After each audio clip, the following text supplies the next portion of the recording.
Hey YouTube, what is going on? Brandon here with another printer video, and today we've got the Epson EcoTank 5180.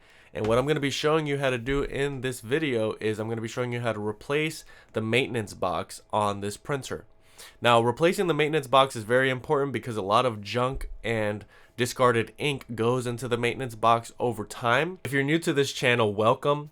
And if this video ends up being helpful, please make sure to like. Any questions at all, comment below. And if you want more content like this, please make sure to subscribe. So the first thing we're going to do is we are going to be removing the current maintenance box. Now, to check the status of your maintenance box, you're going to want to go into the settings and then go into maintenance. You should select maintenance box and you should be able to see whether it's still has some life in it. Or if you're already receiving an error code or some type of message on your printer saying that it needs to be changed, then of course you want to go ahead and change it. So now what you're going to need is a flathead screwdriver type of tool. Now, the link in the description below for the maintenance box that I'm going to be sharing with you is going to actually have a tool specifically for this. So you won't need to have anything else on hand. Once you buy the maintenance box, you'll have everything that you need.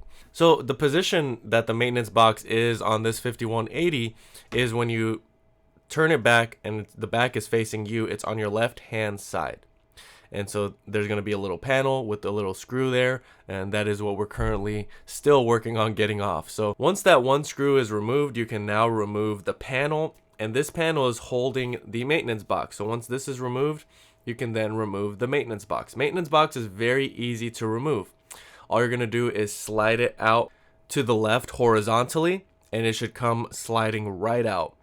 Once you've removed that, you can now replace it with your brand new maintenance box. Again, there's going to be a link in the description below for a brand new maintenance box. This is a third-party maintenance box, so it's going to be a lot less expensive, and it's going to function very much in the same way. Installing the new maintenance box is very easy. You're just sliding it back in place where the old one was taken out. Once that is in place, you can now place the panel back on there that covers up that maintenance box, and then you can replace the screw.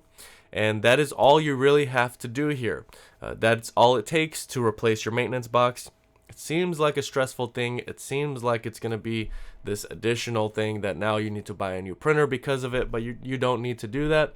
Just replace your current maintenance box with a new one and you will be good to go. This should last you quite a while, and hopefully it lasts you over a year and a half before you have to do this again, or maybe you'll be on to your next printer by that time. The goal of this channel has always been to help you maintain your current printer, keep it running for a longer period of time, so that way ultimately you can save more money. That is the goal and has always been the goal of this channel. So I really hope that this video was helpful. If it was, please make sure to like. Any questions at all, comment below. And if you want more content like this, please make sure to subscribe. That's really all I have for today. Thank you guys so much for watching, and until next time.